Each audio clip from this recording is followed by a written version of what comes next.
నమస్తే. మన గాంధీగిరి వార్తలకు స్వాగతం. రామగుండం పారిశ్రామిక ప్రాంత రౌండప్. ఈరోజు గాంధీగిరి అందిస్తున్న ప్రత్యేక వార్తలు చదువుతున్నది దయానంద్ గాంధీ. ఈ రోజు గాంధీగిరి వార్తలను సమర్పిస్తున్నది శ్రీకాంత్ కంటి దవాఖానా. కోల్బెల్ కు కంటిపాప, అన్ని వర్గాలకు వెలుగు కిరణం. డాక్టర్ శ్రీకాంత్ సారథ్యంలో వైద్య సేవల్లో శ్రీకాంత్ కంటి దవాఖానా. ఏప్రిల్ 15 నుండి ప్రతి గురువారం ఉచిత వైద్య నేత్ర శిబిరం. కంటి పొరకు ఆపరేషన్ 5,000 రూపాయలకే చేయబడును. లక్కం భిక్షపతి కార్యనిర్వహణలో శ్రీకాంత్ కంటి దవాఖానా, Laxminagar, Godavarikhani. Phone number 8074911632.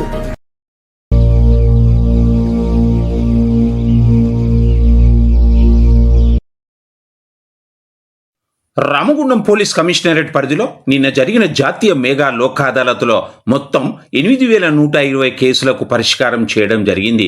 84 cyber crime కేసుల్లో బాధితులకు 61,626,000 రూపాయలు తిరిగి అందజేసినట్లుగా పోలీస్ కమిషనర్ అంబర్ కిషోర్ జా తెలిపారు. నిన్న నిర్వహించిన జాతీయ మెగా లోక్ అదాలత్ సందర్భంగా రామగుండం కమిషనరేట్ పరిధిలోని పెద్దపల్లి, మంచిర్యాల జోన్లలో వివిధ పోలీస్ స్టేషన్లలో నమోదైన అండర్ ఇన్వెస్టిగేషన్ కోర్టు విచారణలో ఉన్న కంపౌండబుల్ ఐపీసీ కేసులు 674, ఎస్ఎల్ఎల్ కేసులు 17 పరిష్కరించబడ్డాయన్నారు. సిపి ఈరోజు ప్రత్యేక ప్రకటన విడుదల చేశారు.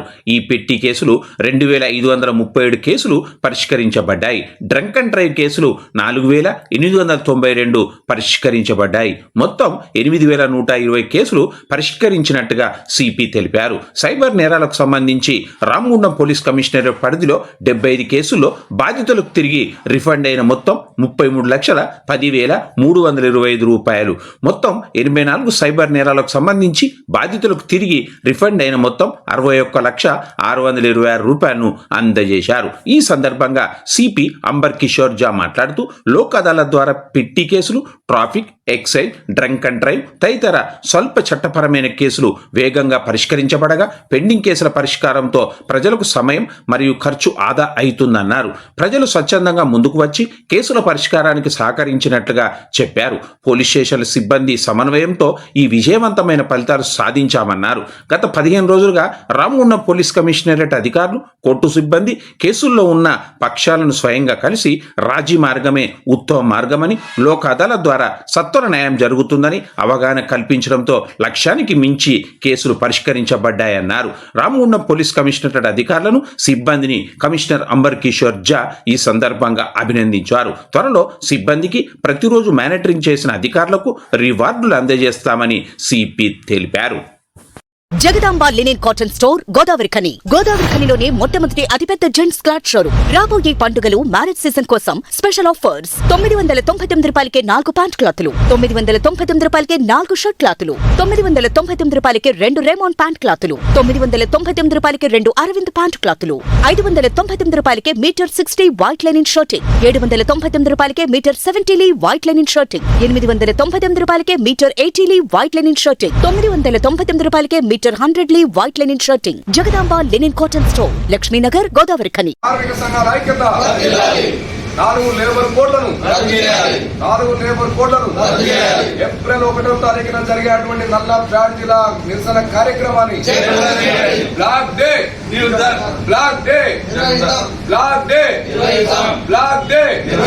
ఏప్రిల్ 1న బ్లాక్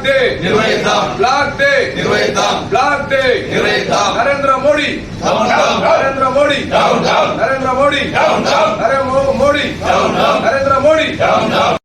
ఏప్రిల్ 1న జిల్లా కలెక్టరేట్ కార్యాలయం ముందు జరిగే ధర్నాకు కదలి రండని కార్మిక వర్గానికి జిల్లా కార్మిక సంఘాల జాయింట్ సమావేశం పిలుపునిచ్చింది. కార్మికులకు నష్టదాయకమైన 4 లేబర్ కోడ్లు వెంటనే విరమించుకోవాలని డిమాండ్ చేస్తూ దేశవ్యాప్త పిలుపులో భాగంగా ఈరోజు పెద్దపల్లి జిల్లా కార్మిక సంఘాల సమావేశం గోదావరిఖని ఐఎఫ్టి కార్యాలయంలో ఈ నరేష్ అధ్యక్షతన జరిగింది.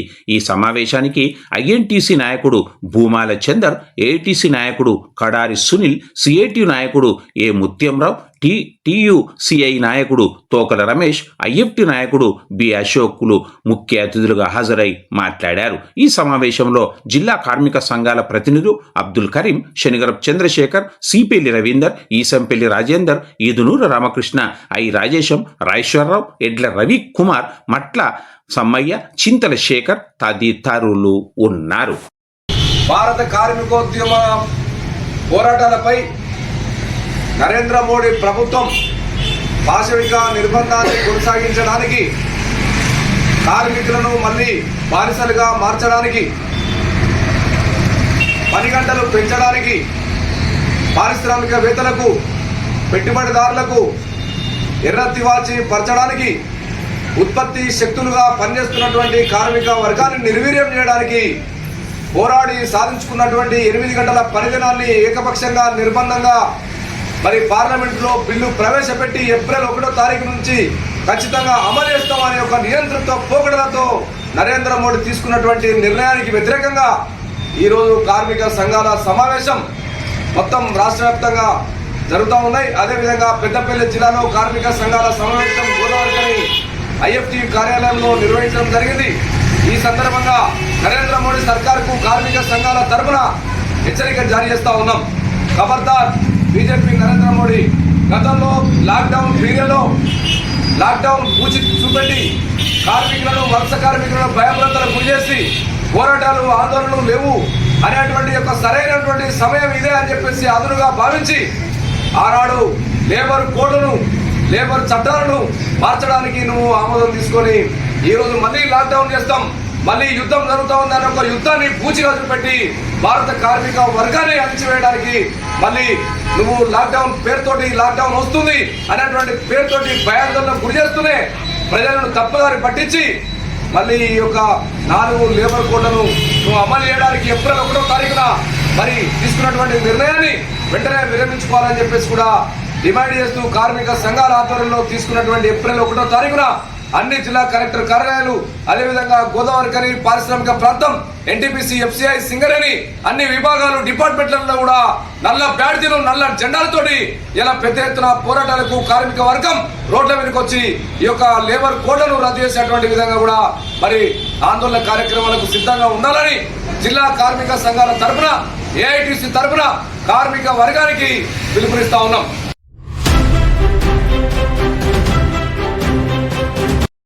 హైదరాబాద్లో జరుగుతున్న శాసనసభ సమావేశాల్లో ఓ సందర్భంలో ముఖ్యమంత్రి రేవంత్ రెడ్డి నోట నిండు సభలో రామ్మూన్ ఎమ్మెల్యే రాజ్ ఠాకూర్ మక్కాన్ సింగ్ పేరును ప్రస్తావించారు. ప్రతిపక్షాలను ఉద్దేశించి మక్కాన్ సింగ్కు సీఎం ఖితాబునిచ్చారు. రాజ్ ఠాకూర్ ఒకసారి నిలబడు. మా దగ్గర కూడా కండలు తిరిగిన వాళ్ళు ఉండరు అధ్యక్ష. తిరిగేసి ఆన్నే బోర్లేసి కొట్టనికి ఒక్కటేసారి తిరిగేసి కొట్టనికి ఉన్నారు అధ్యక్ష. కానీ ఇక్కడ కుస్తీలు కొట్టడానికి రాలే అధ్యక్ష. విజ్ఞత ప్రదర్శించడానికి, అవగాహనతో మాట్లాడడానికి సభలోకి వచ్చినాం అధ్యక్ష. ఇంతటితో గాంధీగిరి వార్తలు సమాప్తం. నమస్కారం.